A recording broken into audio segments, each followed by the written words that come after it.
Well, welcome everyone to the resumption of our CGHE online webinar program. And this is the 312th seminar or webinar, which the Centre for Global Higher Education has run since early 2016, when our face-to-face seminar program began at UCL.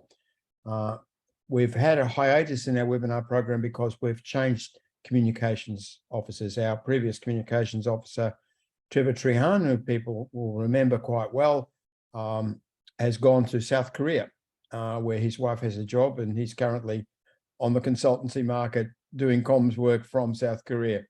But we were unable to continue his employment as our comms officer, and we've been delighted to bring in Mary Bowen Perkins as our new comms officer, and she's now handling our webinar program, including today's webinar.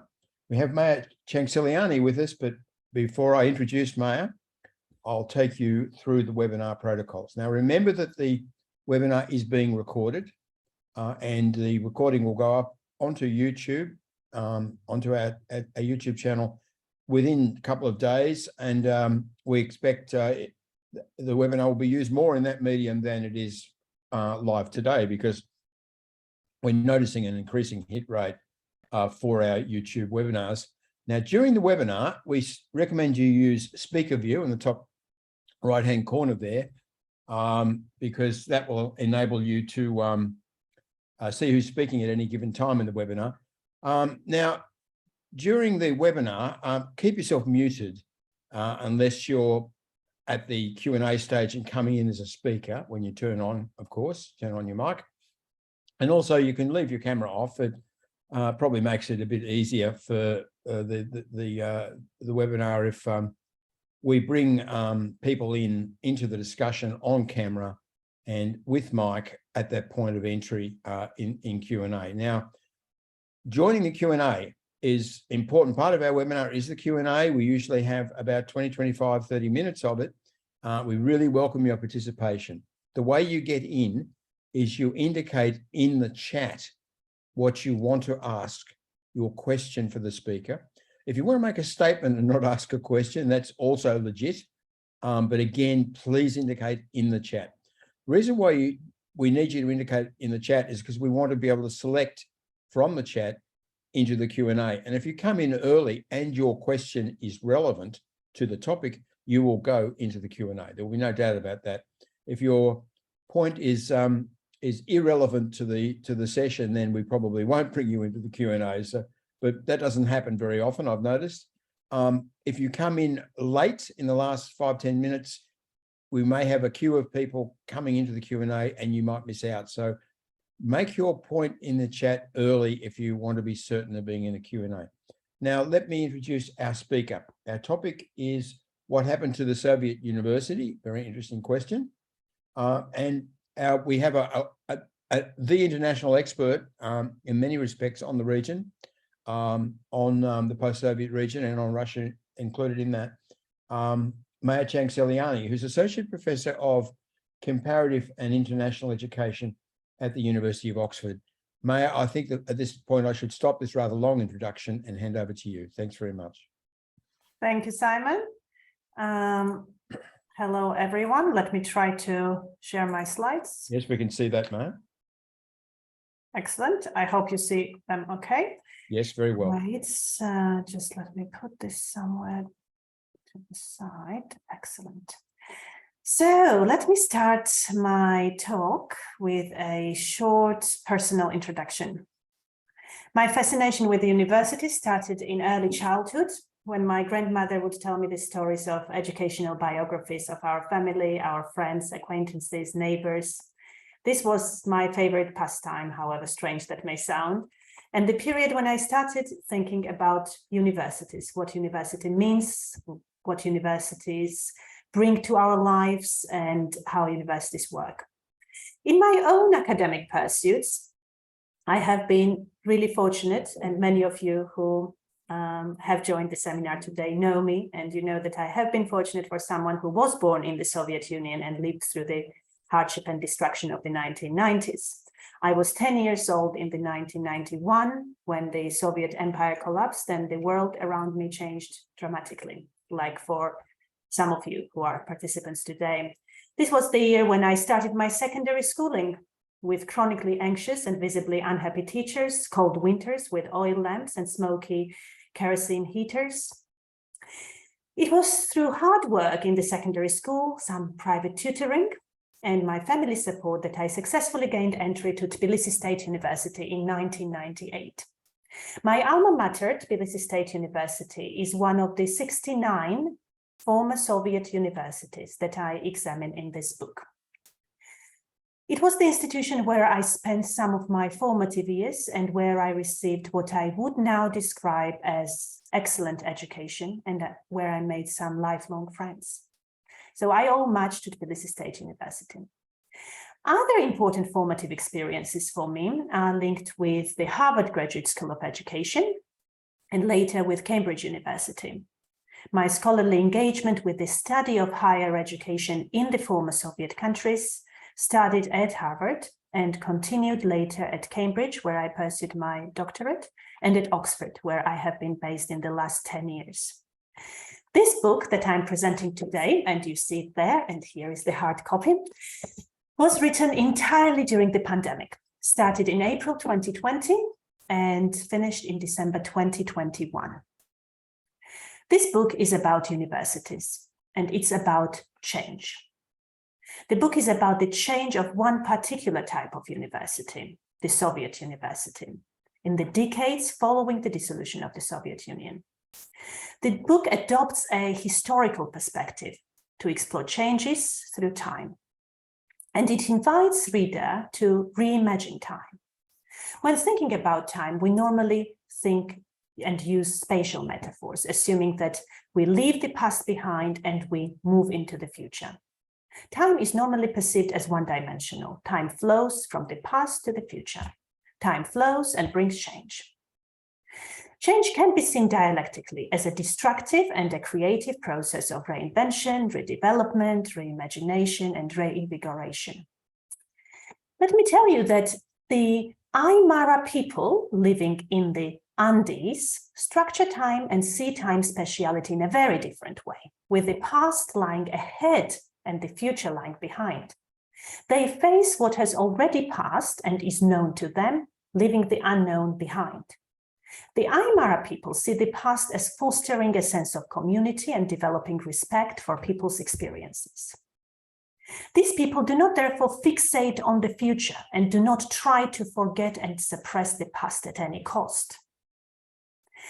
Martina Plostanova uses the imagery of the Amerindian temple local model to argue that in former Soviet countries, quote, it is crucial to reflect first on our uses of the troubled pasts if we intend to have any future. And I quote this as I fully share this idea and the sentiment.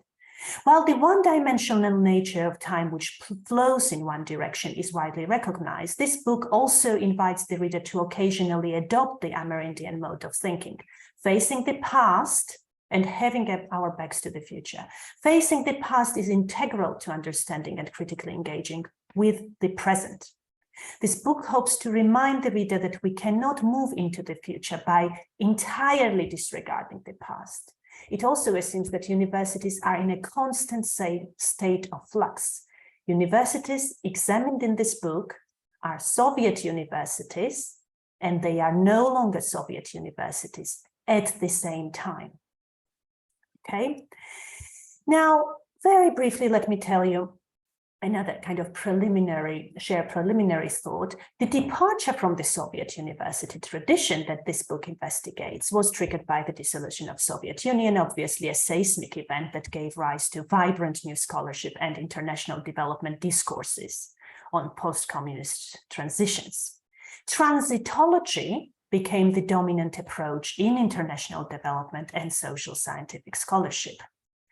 Transitology was mostly preoccupied, as many of you know, with economics, transition from planned to market economy, and politics, transition from totalitarian to democratic governance. Normative assumptions of transitology have been underpinned by modernization theory, assuming that Western economic and political traditions of free markets and a democratic political culture would be the most appropriate for all countries in the region. Transitology has been universalist, focusing on sameness, convergence, and simplification.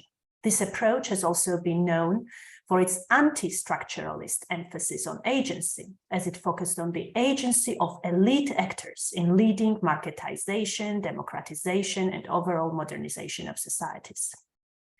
The idea of modernization, which is a very widespread and favored word in the region, has been at the heart of transitology in the former Soviet countries. This concept has been prominent in government, academic, media, and popular discourses. Now, the linear thinking underpinning transitology, I think, cannot do justice to the turbulent processes of post-Soviet transformations. I suggest in the book that dialectical thinking may be more suited to recognize chaotic, contradictory forces within institutions and societies, very diverse institutions and societies in the region. These forces are sometimes balanced and at other times in conflict. When the old ways of doing things are challenged in a struggle, a new state of balance emerges and the tensions are temporarily resolved. Whenever old ways of doing things are challenged, the existing system tries to resist the change at any cost. Change and continuity, chaos and order, system breakdown, stagnation, and transformation are all dynamics of the dialectical process. The transformations of former Soviet universities have been dialectical, with continuous tensions between the old Soviet and new ways of teaching and organizing higher learning. Here is the contents page from the book. Since I cannot really talk in detail about every chapter of the book in this short talk, I decided to focus largely in this talk on some of the most interesting, I would say, topics nowadays, which are university autonomy and academic freedoms, okay? However, before I delve into those topics, I wanted to draw your attention to two other chapters which describe two radical changes that have had tremendous implications for all sectors of the economy and society in this region, including for higher education. First of these radical changes was the collapse of the planned economy and the emergence of unregulated markets that most of us are very well aware of. For 70 years, the Soviet Union was brought together, all these republics, under the common structure of the planned economy, which entirely dissolved. Okay, it had universal employment and very high level of interdependence among different republican economies. Okay, so this whole machine of planned economy just disappeared overnight. The second radical change was the disappearance in most of these countries of strict restrictions on international exchanges and the opportunity to connect to the wider world. Now, these two radical changes, opening up to the wider world and the collapse of the planned economy, created favorable conditions for the marketization and internationalization of higher education. And the book unpacks these two processes in great detail, and many of you who are here are very familiar with these two processes. One thing I wanted to say about these two processes. Many former Soviet countries are located along the ancient Silk Road routes. These were transcontinental trade routes that connected China, India, Central Asia, the Middle East, and the Black Sea area. Therefore, this region has a rich history of trade, entrepreneurship, multi-ethnicity, multiculturalism, and multilingualism. These traditions were suppressed during Soviet times. All mercantile activities were considered to be bourgeois capitalist. Any cultural artifact linked with languages and ethnicities from outside the USSR were seen as threats to the security and well-being of Soviet people. Following the collapse of the Soviet Union, marketization and internationalization processes gained ground rapidly across the region in most sectors of public life, including education and including universities. While these two processes have generated some critical responses from social scientists, the marketisation and internationalisation of universities have been broadly seen as very legitimate processes supported by the majority of stakeholders in these countries. Despite opening up to market forces and adopting market models, majority of Soviet universities have not transformed into self-governing institutions. To date, majority of these universities remain largely dependent on public financing and have not yet developed institutional autonomy in most former Soviet countries. I would normally outline in detail what the Soviet university looked like, but due to the time we have today, I will just quickly jump through one of the key characteristics which relates to what follows in this talk.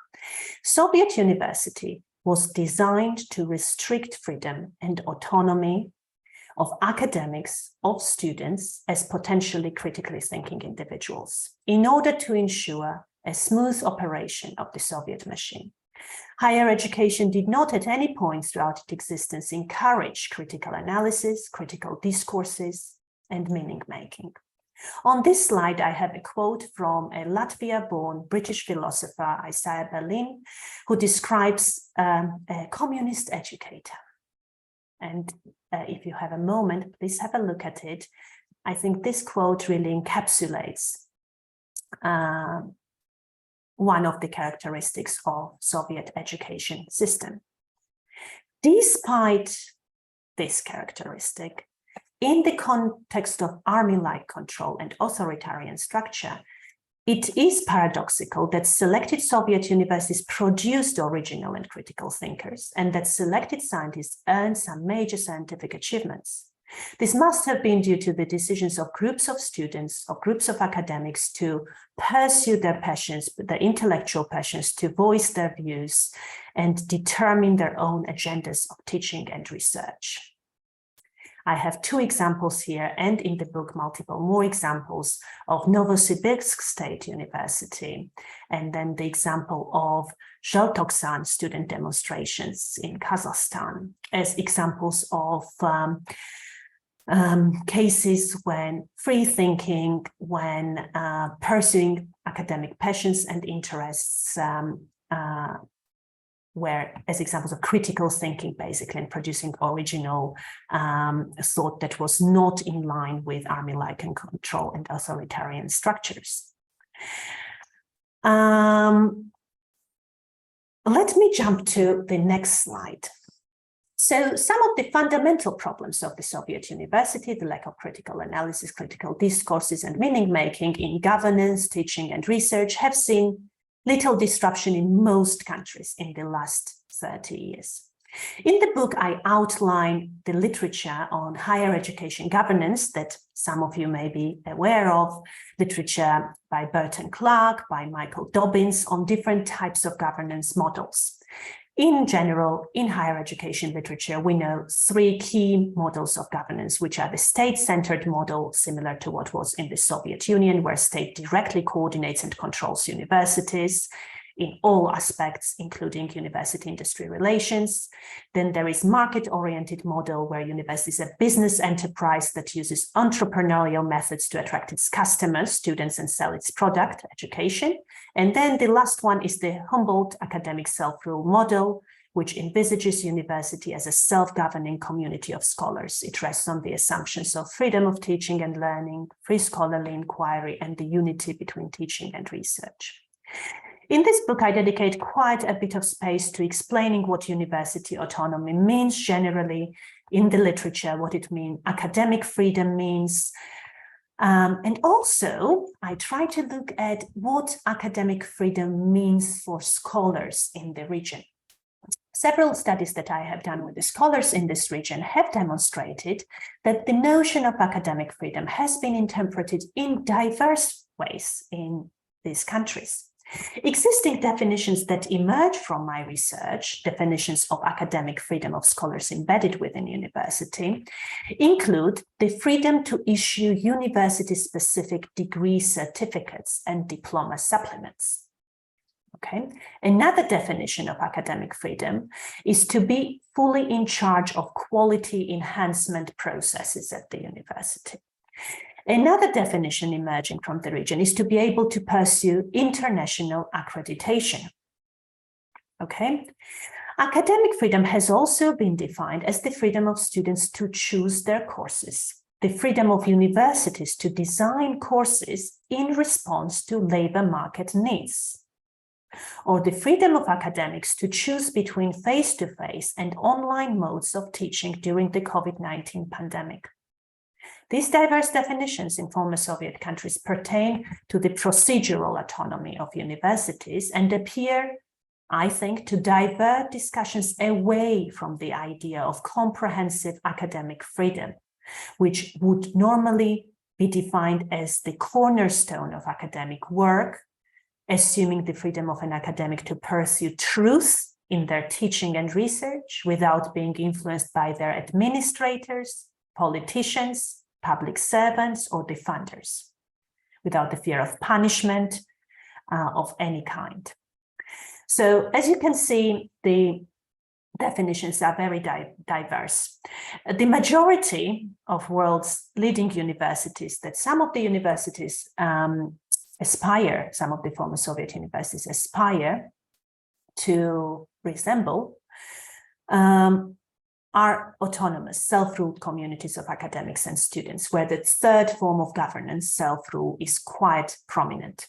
While external regulations are there in many national contexts, self-rule is a much more effective principle than external regulation by the state or the market, from what we can observe. Humboldtian academic self-governance has remained largely dormant in many instances, as I will demonstrate in some of the examples that follow. Now, a number of former Soviet universities, those in Lithuania, Ukraine, Russia, Estonia, Georgia, Latvia, Azerbaijan, and Armenia, predate the Soviet era. These universities were established following the European university tradition, and the majority of them emerged as institutionalized communities of scholars, founded on the ideals of university autonomy and freedom of scholarly thinking. Again, Lithuania, Latvia, Russia, Estonia, Georgia, Azerbaijan, and Armenia. So these countries had their Soviet universities earlier than Soviet period. But I call them Soviet universities because these 69 that are discussed in the book, I do not bore you with the lists and maps at the moment, these are the 69 universities that existed at the time of the dissolution of Soviet Union, okay? So some of these older universities, most prominently those in Estonia, Latvia, and Lithuania, revived their traditions of autonomy and academic freedom very soon after the dissolution of the Soviet Union. Universities have autonomy in all academic, financial, and personal matters in these countries. They develop and approve their own statutes, constitutions, make decisions about their staff and salaries, determine the programs and their content, student admissions procedures, and organizational structure. In this way, the Baltic countries have left behind the state-centered model of university governance to move towards a mixture of market-based and academic self-rule models of university governance. Now, if you look at Russia, the dissolution of the Soviet Union brought about a few years of relative autonomy for Russian universities. Russian universities had freedom to engage with foreign universities, international organizations, and business partners. Subsequently, it was all brought back under government control. The Ministry of Science and Higher Education now determines how university-based academics can interact with international colleagues. When I say now, it's a mistake. I mean pre-pandemic period, pre-war period. So in the pre-war period, Russian government already was very strictly controlling how Russian academics were interacting with international colleagues. Specifically, universities had to have approved list of staff who were allowed to interact with foreigners, and the rector was in charge of approving the list of the staff. Obviously, two of the Soviet universities, Lomonosov Moscow State and St. Petersburg University, had slightly more freedoms than other Soviet universities in Russia because they have a special status. In Belarus, universities' international contacts are government control. foreign funding is seen as potentially leading to political persecution. Academics have to justify to government why their projects are funded by international funders. Tajikistan, very similar, although Tajikistan's legislation declares a university, the Tajik National University, the Soviet University in Tajikistan, legislation declares it as autonomous and self-governing. However, the law in the 2000s defines university autonomy as accountability of the university to its founder. And the founder, obviously, of all universities is the government, is the state, okay? Universities in Ukraine and Armenia offer insights into former Soviet systems which saw limited change immediately after regaining independence, but lately public discussions around university autonomy seem to have been relatively prominent, okay? There are some interesting points about financial autonomy. In my various fieldworks and interviews, quite a few scholars maintain that financial autonomy is almost impossible for state universities, including the formerly Soviet universities, because they argue that these universities are founded by the state and funded by the state, therefore they cannot be financially autonomous, okay? This is quite an interesting argument if we consider that in some cases, for example, if we look at some universities in Russia, state support constitutes in some cases only around 60% of the university budget, okay? So the rest of the budget comes from non-state sources. So in such contexts where universities are highly marketized, including the Soviet universities, most of which are still called state as part of their name, it's quite paradoxical to argue that it's legitimate that universities have to be fully accountable to the state in terms of every financial decision that they make. Academic activities is another important point. At most of these universities across the region, except for the Baltic countries, there are very strict limitations about which programs of study to offer, the content of programs, and the mechanisms of selecting undergraduate students, as well as organizing doctoral education. Even leading universities in Russia, such as Moscow State, St. Petersburg State, 29 National Research and 10 Federal, which are formally authorized to have their own quality standards and not to comply with their respective state accreditation requirements, are required to align the curricula and the content of their degree programs with federal standards, okay? Soviet universities in Russia cannot offer any degree programs outside the fields that are already approved in ministry orders. The fact that universities lack the autonomy to select their undergraduate students is a severe restriction of substantive autonomy. And most of these countries operate centralized national examinations, which do not allow very often universities to participate in the selection of their own students. And final point here related to substantive freedom is quality assurance.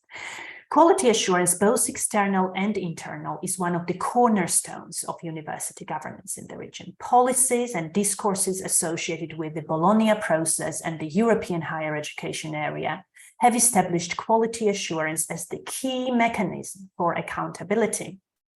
National quality assurance system can limit a university's autonomy to determine its own internal quality assurance processes, I argue in this book.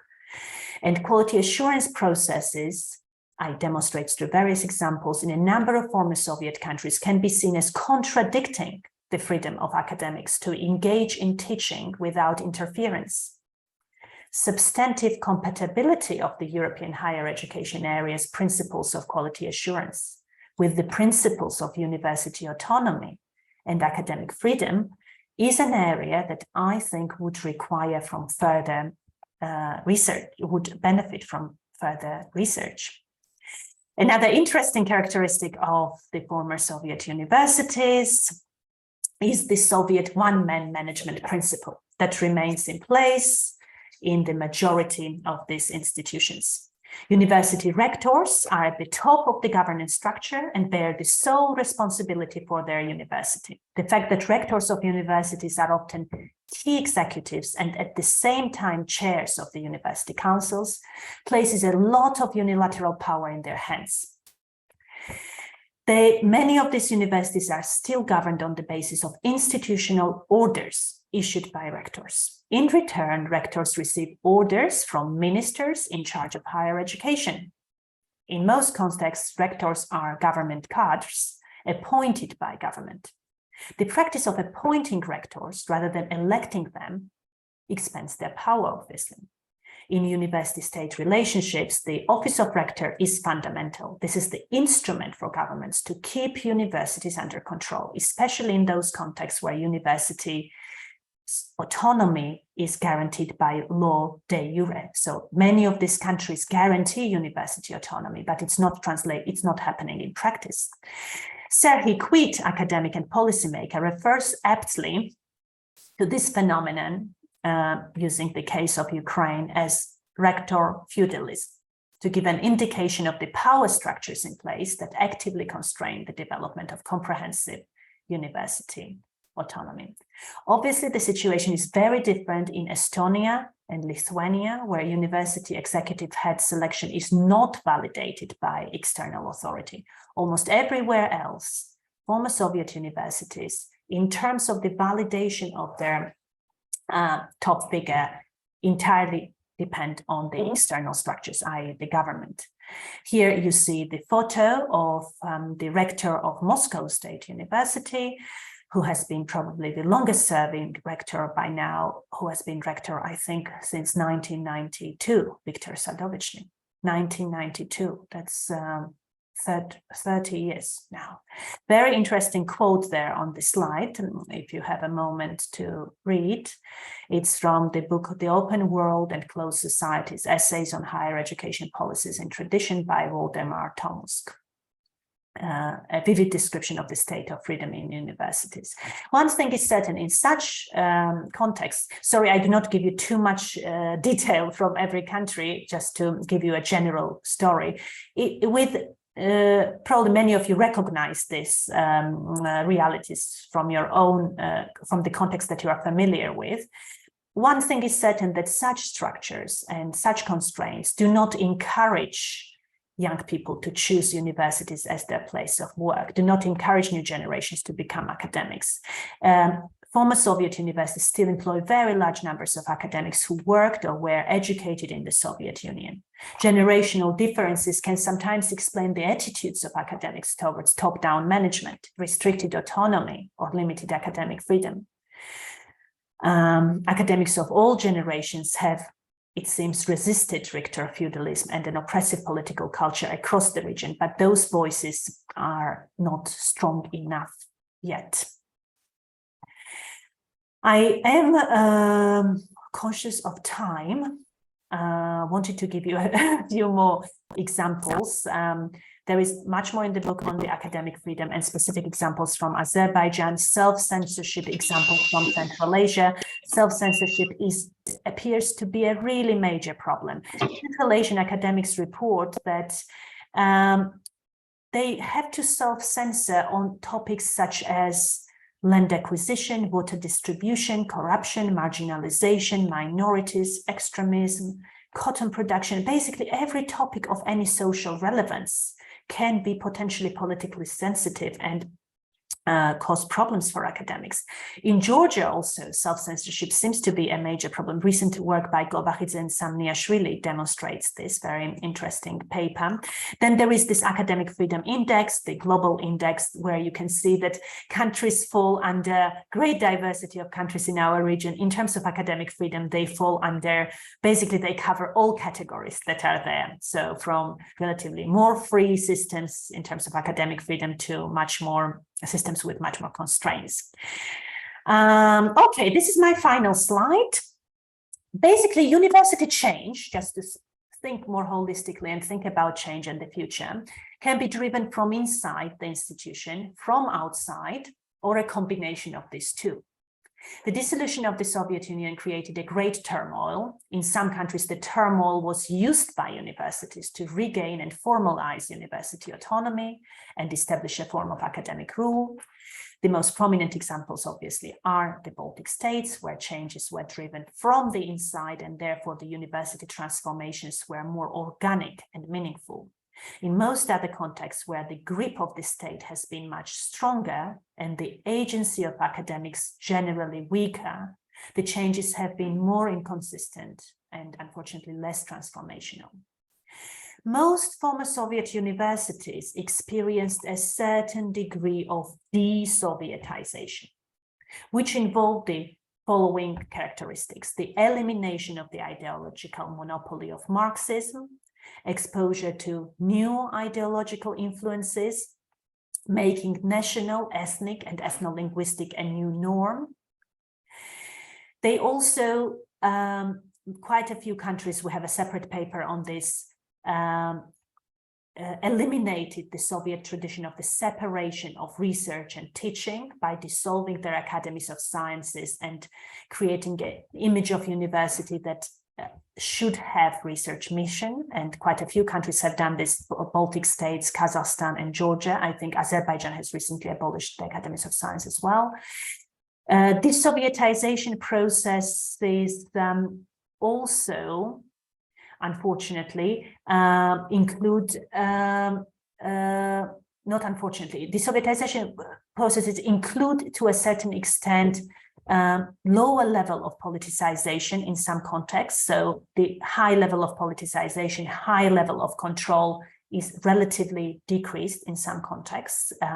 And most academics I have spoken with in different countries have agreed to this.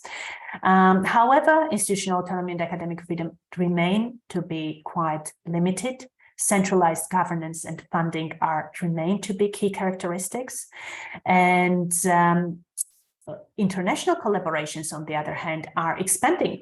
We see in recently published papers that I have produced with collaborators across the region, we see that international collaborations are booming. So this region is one of the most collaborative regions in the world in terms of working with collaborators who are not based in the same country as authors. So people have really benefited from the opening of borders and international exchanges. Very interestingly, the purposes of universities have been also impacted.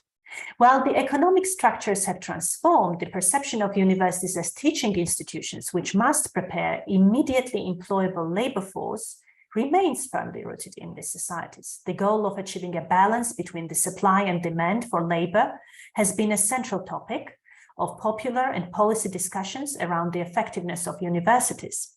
Now, we know that in the Soviet Union, achieving that balance was not that difficult because the state and the economy were synonymous. Okay, the state determined the number of professionals required in the economy, and the state owned all enterprises in the planned economy, and the universities were all state universities. Therefore, supply and demand were broadly balanced. Today, supply is determined by students. Some programs of study are particularly popular among students. Universities consider student demand and offer larger numbers of university places on those programs. Therefore, the graduates of programs which look more attractive to students are in a large supply, irrespective of the demand from the labor market for graduates with those degrees. As an institution that was designed to serve the needs of a planned economy, the Soviet university model was entirely focused on the collectivist state, not the individual. The collectivist state identified itself with the common good and subordinated individuals' rights and choices, as well as their training, to its own needs.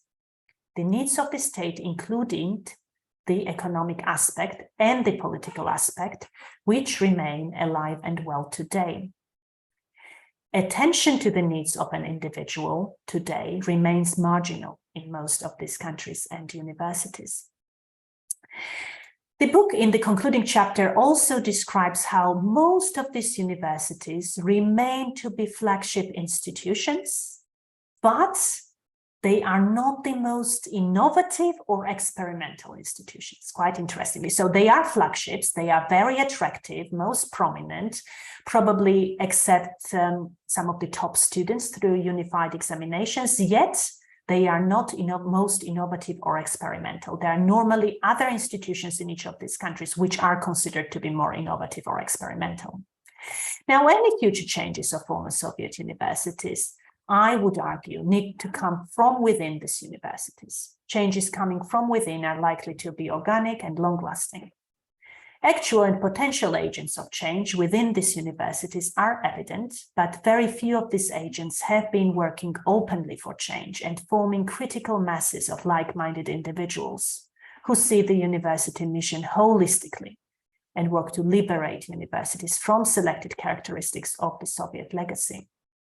Low levels of trust among academics, overall passivity sometimes, and certain indifference within universities hamper the change-making processes. Mistrust in one another, in institutions, and in the state is indeed a Soviet legacy. Passivity and mistrust limit the capacity for collective action in post-socialist societies. Attempts to initiate any collective action within universities are rare. Change agents are not always prepared to act, are concerned about the consequences of their actions, and are sometimes not aware of the ways in which they can influence others more effectively. As Matej and others indicate, any future support of these universities would need to focus on actual and potential change agents. Such support may come from civil society, policymakers, or international partners. But the biggest potential supporters of change agents can be fellow academics and fellow students. As homes of intellectuals, academics, and students, universities represent a duality of opportunity and threat. Universities can nurture collective possibilities of imagining, designing, bringing about a different future. At the same time, or perhaps exactly because of this, the probability is very high that universities in this region will continue to be perceived as threats to those governments that have authoritarian inclinations. I will stop here. Thank you very much for your attention. These slides will be posted by CGHE on the website together with the recording. There is some additional stuff you can read, and there is a little token from the publisher if you want to purchase the book. I will try to stop sharing. Well done.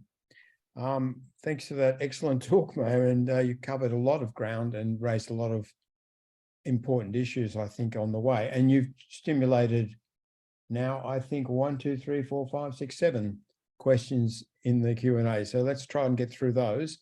Let me quickly ask you one at the start. Russian higher education, and I'm now speaking about the core country itself rather than the whole former Soviet region. The 90s knocked the budget of the higher education institutions and the research sector out of whack, and people found themselves for years working for nothing and so on. Many people left. The talent was half denuded. A relatively strong S&T system inherited from the Soviet period was much weakened, and so on.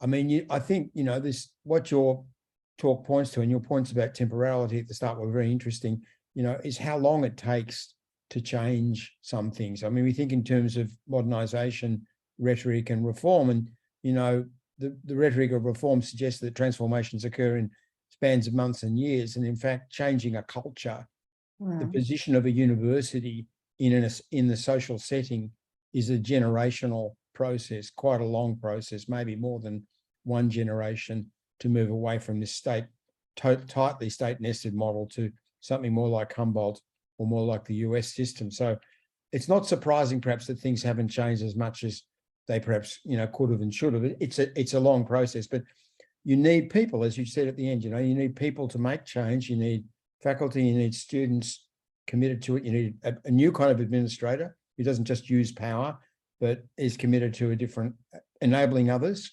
to create things and so on. And the loss of that academic generation in the 90s and 2000s and the immiseration of Russian academics now, they're paid so poorly, really, relative to GDP, and a lot worse than they were in the Soviet time. And doesn't seem much hope for Russian universities becoming particularly different or strong quickly. And the war, of course, is coming on top of that as well.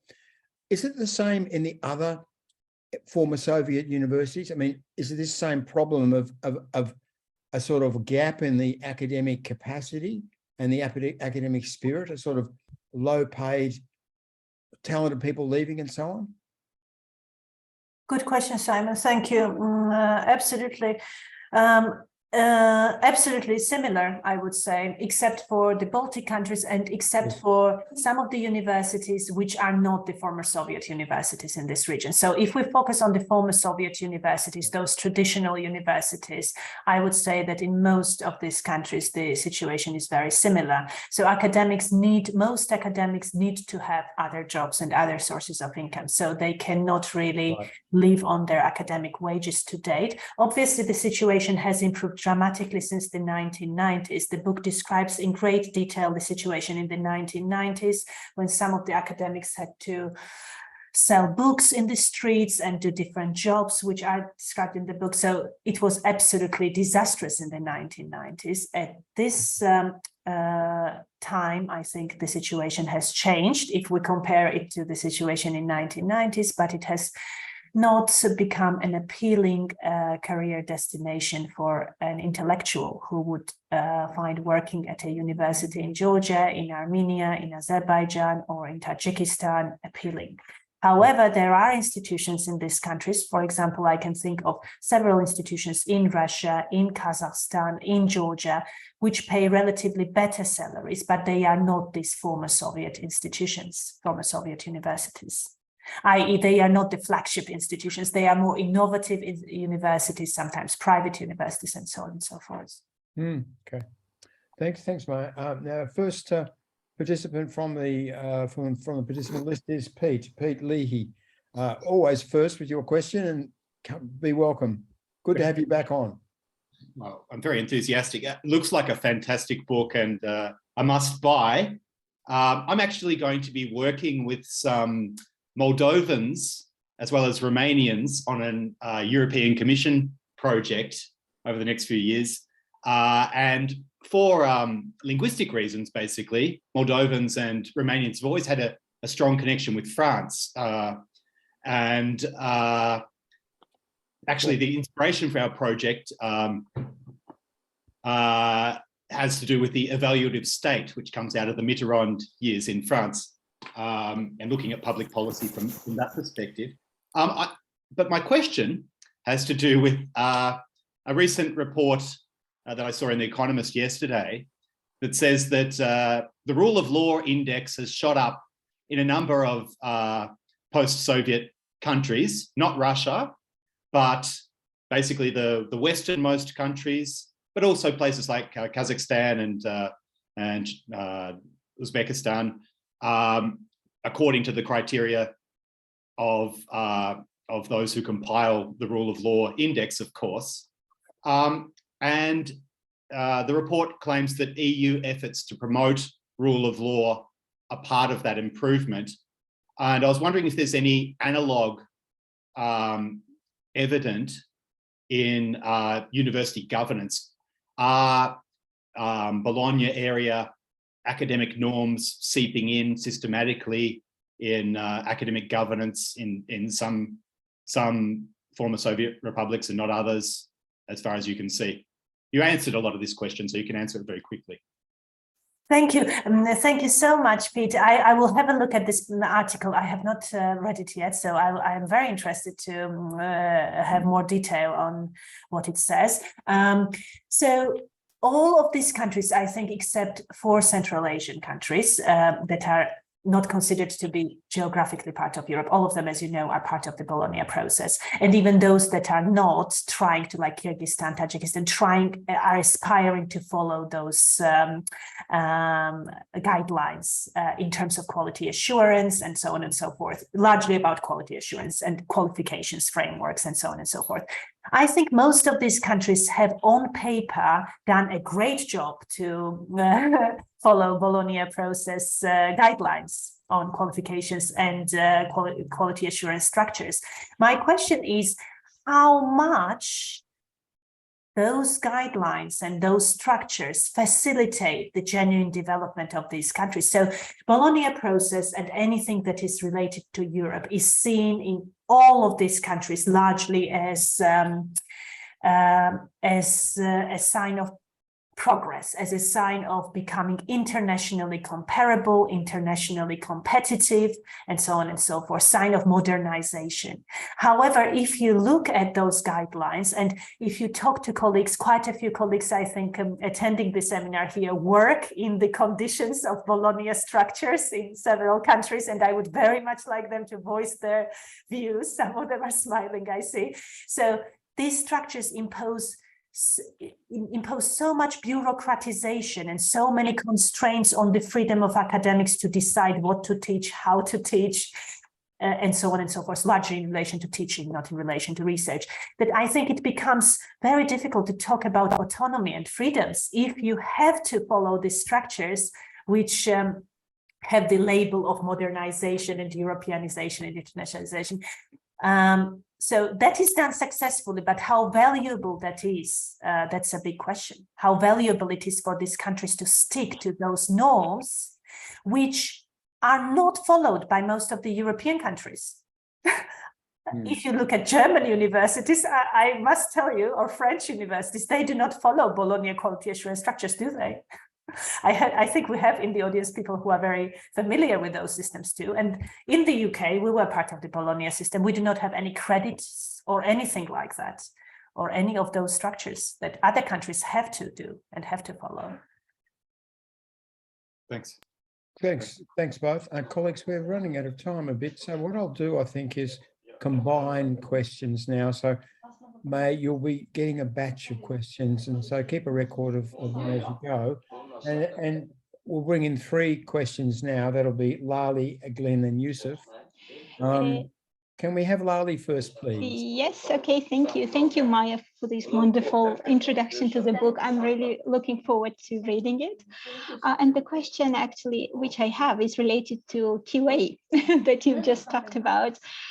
So looking at ESG, which is kind of forms a framework for quality assurance in higher education, in the European higher education area, it highlights that quality assurance policies should be supporting academic freedom and academic integrity.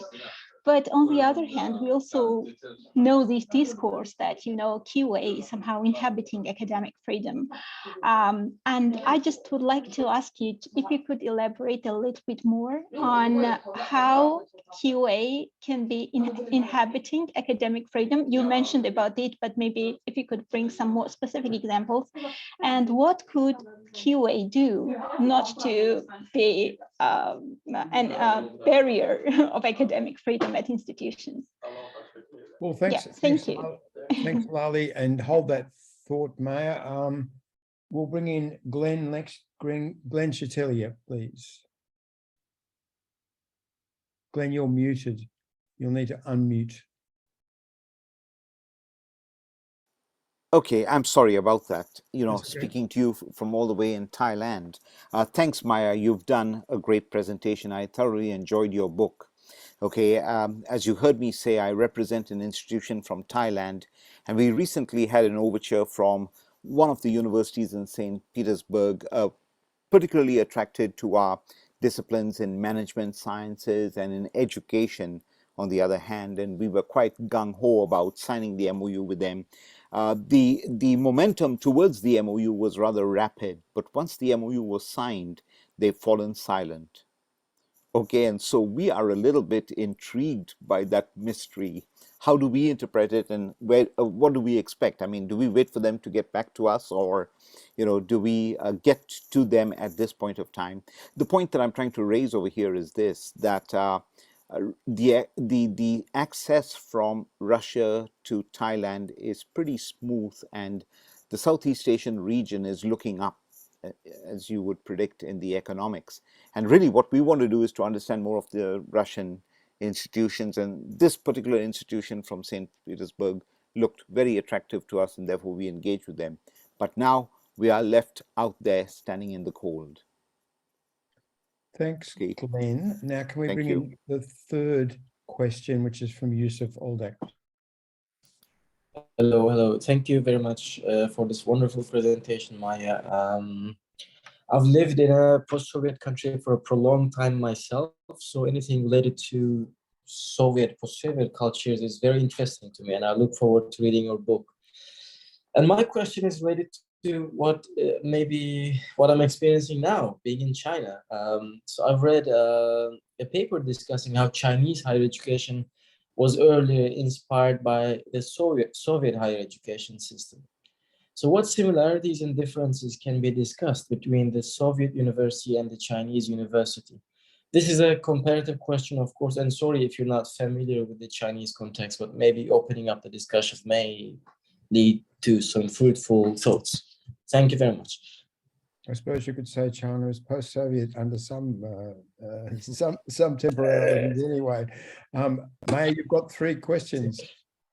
Okay, I should be really rapid too. Are there more questions? So basically, the use of similarities and differences may be a really long point to make, but when I describe the characteristics of the Soviet university, I think lots of Chinese universities are very similar to that type of university as it exists in the literature. So there are a huge number of similarities there.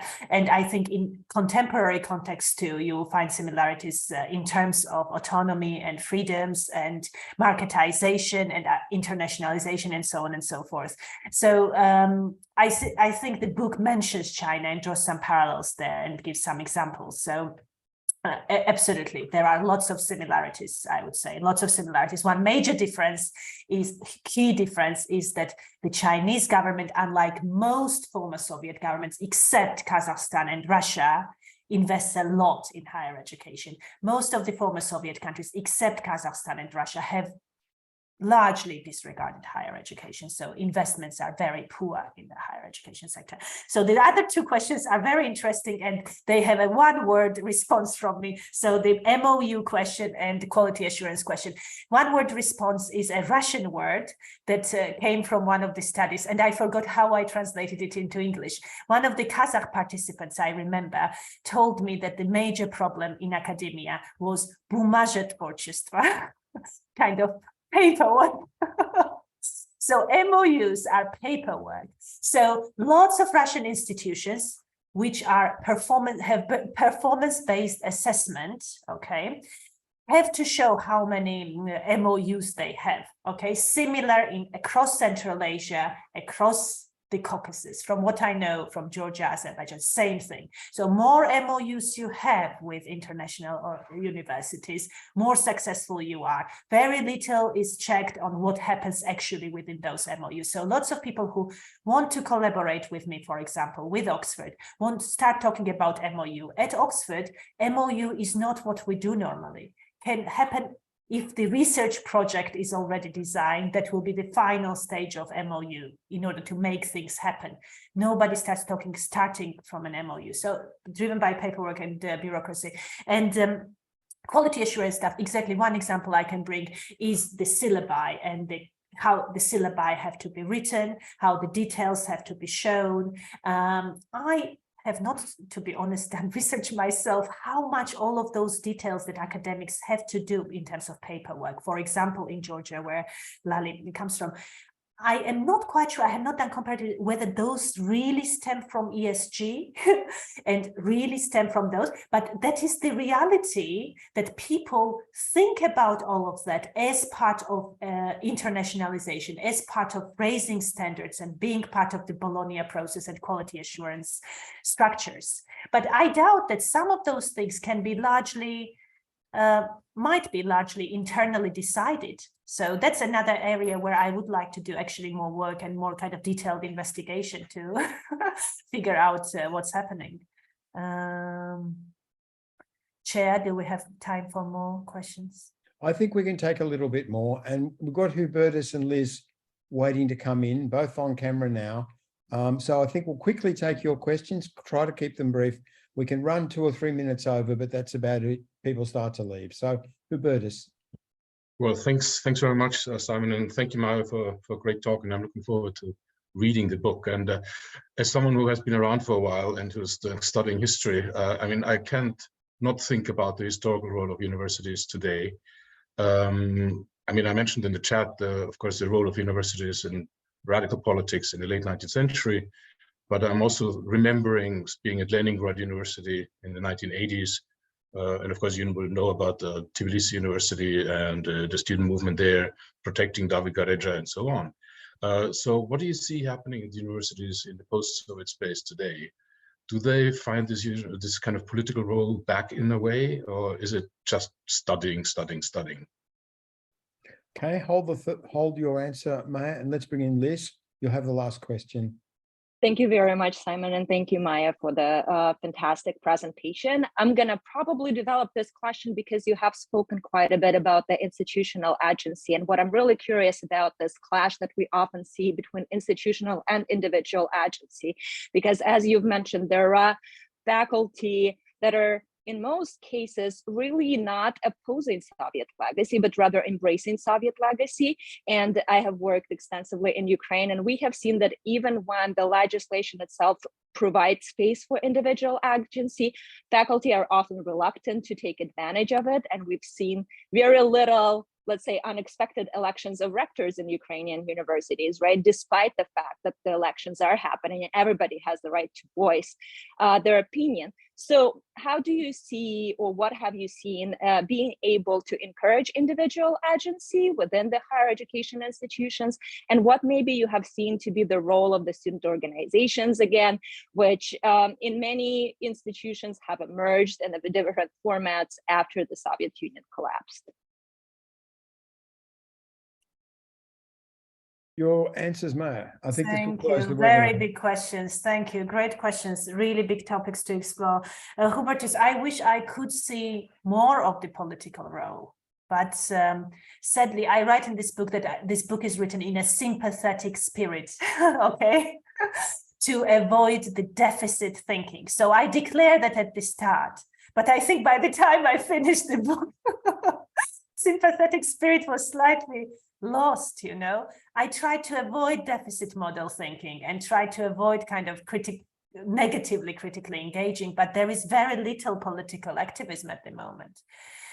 And I wish I could see more in the years to come. But again, if we take more nuanced look, I argue in the book that the level of autonomy, the level of agency does seem to be linked with the political cultures of the countries very, very strongly. So the level of agency you would expect in Tajikistan or Belarus on the one hand, and you would expect them in Moldova or Georgia are different. Of course, there are huge numbers of problems in Moldova and Georgia too, but still those degrees of activism and agency differ. But even in those countries where there is relatively more active, there are groups of more active people. For example, what we have seen in Georgia lately, groups of students really protesting and voicing their concerns. Even there, this is a very small scale activity. And as regards Liz's question, student activism, again, we see student activism cases in lots of countries. Recently, my good student wrote an excellent dissertation on academic freedom of students in Russia. And it shows how students actually see academic freedom, what they have been doing, how they try to voice their concerns and choose their topics that they want to study and so on. And so those little hotspots do exist, I think, in many former Soviet universities, because let's not forget that these universities are flagships. They do still attract across the region the best students, and the best students are very often most critically thinking students. So I think the hope really rests with the students. And sometimes students, I know cases when students actually drive those activism, where academics sometimes also get involved to support students, at least the Russian case demonstrated that. And in other situations too, Georgian case, less so in Central Asia, I would say. But in Armenia, there are cases where students do express their views and try to change things at a very small scale. But I think those things need to continue, and perhaps more support can come from academics, and academics can be bolder to unite with students and fight for things that are very often part of the legislation. So they are not asking for things sometimes that are revolutionary. They are part of the legislation just to actually implement those things, because many of the legislations across this region recognize the autonomy of universities. Maia, I want to thank you very much. I think your webinar has been very well received, judging by the chat, and lots of people saying incredible talk and very engaging, very interesting. So I think everyone knows a bit more about the what's happened to the Soviet University as a result of this last hour. And of course, you know, you will know more if you obtain the book and read it. And that's always the best thing to do with book-related presentations. Treat them as a window into something much larger, the book itself. Our next webinar is, we're holding them, we're bringing them back in slowly. In 3 weeks' time, we'll be in our 2-a-week rhythm, but we won't have a webinar on Tuesday. We'll have one on Thursday next week. And its topic is the idea wrong, or is the flaw in reality, on the definition of internationalisation in higher education. It will be given by myself, and I look forward to seeing you all again in a week's time. Thank you again, Maia, and don't forget to have a look at the book, everyone. Bye for now.